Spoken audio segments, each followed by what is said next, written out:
सफलता की कुंजी। गर्मी की छुट्टियों में दादाजी के पास घूमने आया बालक उछलते कूदते दादाजी के पास पहुंचा और बड़े गर्व से बोला कि दादाजी, जब मैं बड़ा हो जाऊंगा तब मैं एक सफल आदमी बनूंगा। क्या आप सफल होने के कुछ उपाय बता सकते हैं? दादाजी हाँ में सर हिला दिया और बिना कुछ कहे लड़के का हाथ पकड़ा और उसे करीब की पौधशाला ले गए। वहां जाकर दादाजी ने 2 छोटे छोटे पौधे खरीदे और घर वापस आ गए। वापस आकर उन्होंने एक पौधा घर के बाहर लगा दिया और दूसरा पौधा गमले में लगाकर घर के अंदर रख दिया। अब आपको क्या लगता है कि इन दोनों पौधों में से भविष्य में कौन सा पौधा अधिक सफल होगा?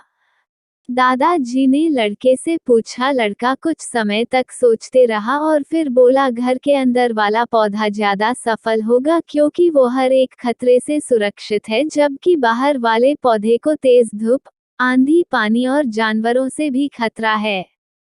दादाजी बोले, चलो देखते हैं आगे क्या होता है, और वह अखबार उठाकर पढ़ने लगे। दादाजी दोनों पौधों पर ज्यादा ध्यान देते रहे और समय बीतता गया।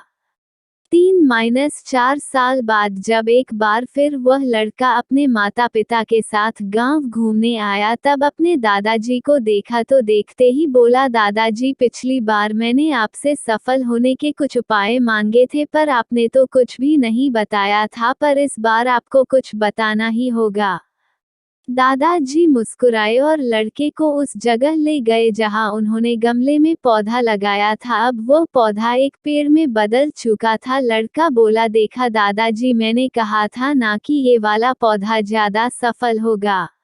दादाजी ने बोला कि अरे पहले बाहर वाले पौधे का हाल तो देख लो, और ये कहते हुए दादाजी लड़के को बाहर ले गए। बाहर एक विशाल पेड़ गर्व से खड़ा था, उसकी शाखाएं दूर तक फैली हुई थी और उसके छांव में खड़े राहगीर आराम से बातें कर रहे थे।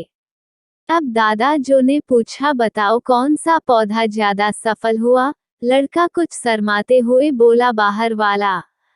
लेकिन ये कैसे संभव है? बाहर तो उसे ना जाने कितने खतरों का सामना करना पड़ा होगा। दादाजी मुस्कुराए और बोले, हाँ, बाहर वाले पौधे को बहुत सी चीजों से सामना करना पड़ा, लेकिन समस्या का सामना करने से अपने फायदे भी तो है। बाहर वाले पौधे के पास आजादी थी कि वह अपनी जड़ें जितनी चाहे उतनी फैला ले, अपनी शाखाओं से आसमान को छू ले, और तुम जिस आधी तूफान से इस पेड़ के लिए मुसीबत समझते थे, उसी आधी तूफान ने ही इस पेड़ की जड़ों को इतना मजबूत बना दिया है कि आज एक छोटा सा आधी तूफान इस पेड़ का कुछ भी नहीं बिगाड़ सकता। बेटे, अब जो मैं तुम्हें बताने वाला हूँ उसे अगर तुमने अपने अंदर बैठा लिया तो तुम जिंदगी में जो कुछ भी करोगे उसमें सफल हो जाओगे। उन्होंने बोला कि अगर तुमने जीवन भर सिर्फ अच्छी विकल्पों को ही चुनते रहोगे तो तुम कभी भी उतने सफल नहीं हो पाओगे जितनी तुम्हारी क्षमता है, लेकिन अगर तुम तमाम खतरों के बावजूद इस दुनिया का सामना करने के लिए तैयार हो तो तुम्हारे लिए कोई भी लक्ष्य हासिल करना असंभव नहीं है। लड़के ने लंबी सांस ली और उस पेड़ की तरफ देखने लगा। वह दादाजी की बातों को समझ चुका था। आज उसे सफलता का एक बहुत बड़ा सबक मिल चुका था कि जीवन में हम जिन रुकावटों को हम जितना बड़ा शत्रु समझते हैं वही हमें मजबूत और जीवन में बहुत ज्यादा सफल बनाती है।